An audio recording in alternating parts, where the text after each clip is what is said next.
Billy, what about you? What brings you to this work? When we say the spiderweb model, what do we mean? Narrative and strategy are both equally important parts. We got this. Have you ever felt on the left side, you see the dot? Have you ever felt, Billy, as the dot, everybody's coming to you? How does that feel for you? Lots of pressure. I think I start saying things like, I'm not the union, you are.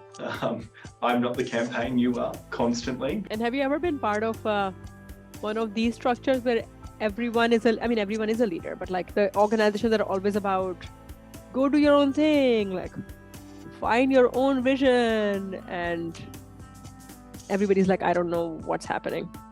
Yeah, the ship's going nowhere quickly and it's very eclectic.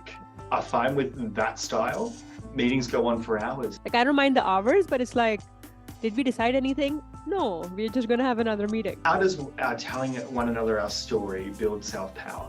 The power really resides in the relationship between people. Public narrative is a way to really begin to build that trust or that glue that keeps people together. You asked about the story of self, but the whole narrative model has three components: story of self, story of us, and story of now.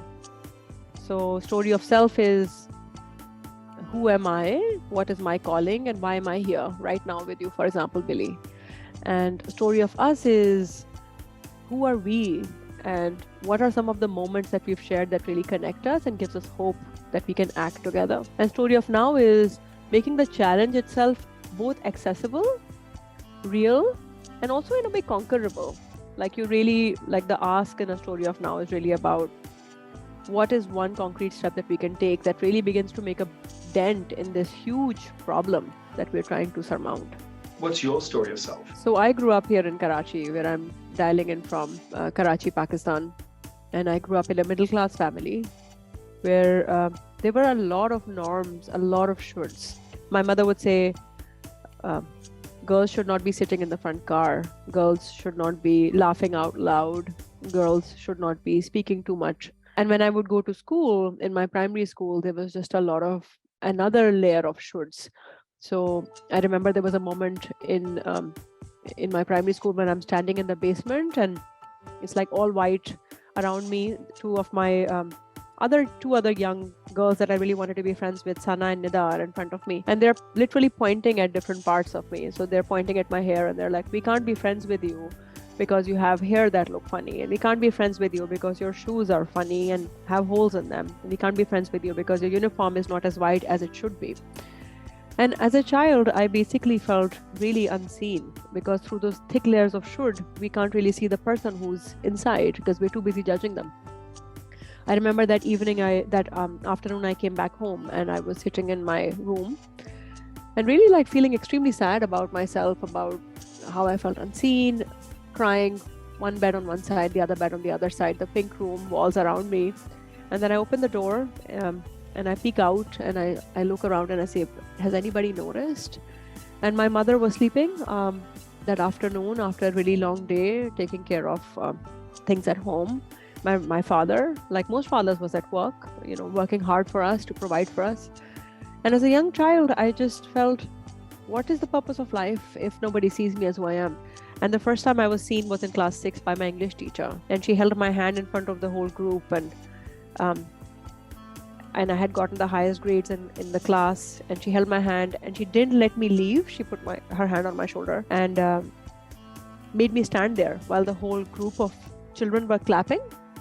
And that was the first time where I felt like I am seen. And I think unless I would have experienced that moment of hope and strength, I probably wouldn't have made the choice that I made further with my students, or I continue to make now. And the reason why I do this work is because I really believe in the power of people being seen. Like I spoke about relational power, like really connecting with people on a value level, really connecting with them as who they are beyond their resume. It's extremely powerful. And I think even just sharing your story to me, then I started to feel parts of my life and parts of my journey and how I'd felt not seen, and that connection just came through in that space. So Billy, what about you? What brings you to this work?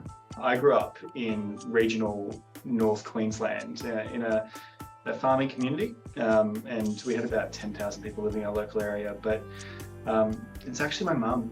I grew up in a single parent, and she, at one point throughout our period, she was working 2 or 3 jobs just to simply get by, and she lived and experienced domestic family violence. And I remember this one pinnacle moment in my life that said that I wanted to do something like this. And that moment was when my mum would come home, and she's working 2 jobs. She'd come home and we had absolutely nothing. We just escaped living with my father, and she'd put everything she could into getting us up and getting us away and getting us safe. And I remember this one moment, she came home and she was in tears, and I said, "Mum, what's the matter?" And she said, "Oh, we don't have any food for lunch tomorrow." And I remember that moment, because at that moment I just jumped into, "It's all right, Mum, we've got bread, we've got cheese, you worked at the local deli, we've always got bread and food, we're fine." And I told my mum at that moment that I really loved cheese and cucumber sandwiches, because it was just this moment, and right now, it's a thing that we always do. It's cheese and cucumber sandwiches. But for about 2 weeks, I had cheese and cucumber sandwiches because it's all that my mum could afford. And from that, I then remember going through that journey of living together and just being us two. She went through 2 or 3 jobs just to buy me a computer so that I could get ahead. And what I saw from her and what I saw from my upbringing is this constant distillation of doesn't matter what you do, you can always get ahead if you work hard, if you try, and if you treat people decently. But for me, I then said to Mum at one point that I wanted to become a social worker. I wanted to go out into the community and work to make sure that no woman ever had to go through what she ever went through. That no person should have to face that journey of not knowing or coming home to their son and having to say, "I can't put food on the table." We're in a pretty lucky society. And so for me, fast forward a bit, I then became that social worker, and I found myself confronted with this notion that I was fixing, and to use a social work paradigm, I was doing a functionalist realm where I was fixing people and putting them back into a broken society, and that just did not sit well with me. I was, seeing clients come back after 13 weeks of that program, and that just didn't work for me at all. So for me on that, that's what I did. I worked with my union, and I became a union organiser because now I can fix society. So my journey on that was realising one person wasn't enough. Community organising is where I am because I can change society and make a better influence. That is so special. Thank you, Billy. And it's interesting, when I teach public narrative, there's often a misconception that it's a speech that you come and give on stage, or it is in some way performative. And it's amazing because it's normal. It's like 2 normal people having a normal conversation about their motivations and recounting moments that really make them who they are. And how that suddenly, I'm feeling so much more connected to you, and I know that you are feeling so much more connected to me. And I think that's really the beauty of using narrative. Story is an important part of 5 leadership practices that really move people from a difficult place to actually achieving their goals. So there's story, there's relationship, there's structure, strategy, campaign strategy, and action. But at the end of it all, I think everybody's asking the question of, okay, what are we going to do about this? How are we going to tackle this problem? And most of the problems we work on, like let's say climate justice or health indicators, improving those, or education, or any kind of big picture problems you're working on, they seem insurmountable. And so strategy does the work of really taking a bigger problem and boiling it down to a piece that we can attack, that we can actually do something about. And then once we have that goal in place, we can build back a campaign strategy timeline around what needs to be true to meet that larger goal, what should be the milestone before that and before that. And then as we're meeting each milestone, is it possible to keep building the relational power as well?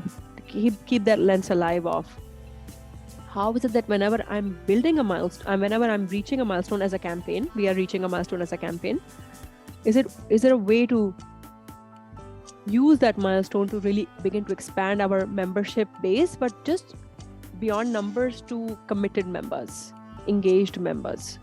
And I think another linked part of this is leadership, is what kind of leadership team should we be having, creating. The practice of coaching or leadership development really runs as an undercurrent to all five. And it's really when all of these five things are working together is when we think that an organizing movement is really beginning to make some traction. But what I found the most important in this is when you get all of those things right, those five elements that you talked about, at the debrief of your campaign, if you've got a time to eliminate a campaign, it's when people say, I feel like this was a family and I want to come back and I don't want to stop. It shouldn't be over. I think for me, it's also, I felt the opposite.